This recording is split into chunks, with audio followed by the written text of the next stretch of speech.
继续关心东欧的国家亚塞拜然甲亚美尼亚，即嘛是各发生冲突。亚塞拜然用打击分离主义恐怖分子做理由，宣布对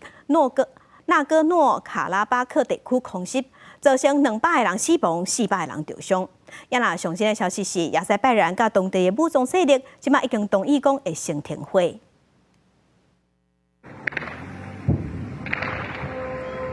民众家己翕的画面，虽然看无任何武器，不过因听到阵阵的枪声甲爆炸的声音，还有民众惊吓闪避的声音。传出武装冲突的地区是伫亚塞拜然境内纳戈诺卡拉巴克，当地是以亚美尼亚为主要族群。根据亚塞拜然政府的讲法，19进前，当地亚塞拜然警察互地雷炸死。毕竟正是亚美尼亚的武装团体所做的，所以事发几点钟了后，就展开炮轰甲空袭行动。Ադրբեջանի զինված ուժերը սկսել են Լեռնային Ղարաբաղի ըստ էության ամբողջ տարածքի հրետակոծությունը եւ նաեւ որոշ ժամանակ անց սկսել են նաեւ գործողություն Լեռնային Ղարաբաղի շփման գիծը խախտելու եւ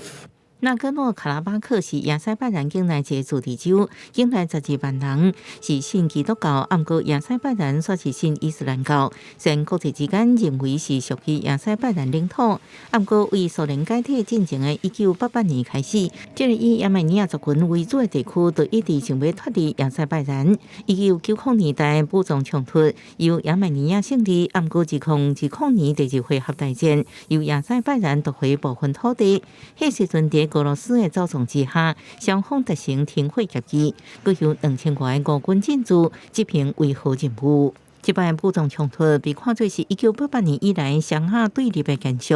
进驻维和部队俄罗斯除了出动运输车队，运送人道救援物资，也要求双方停火。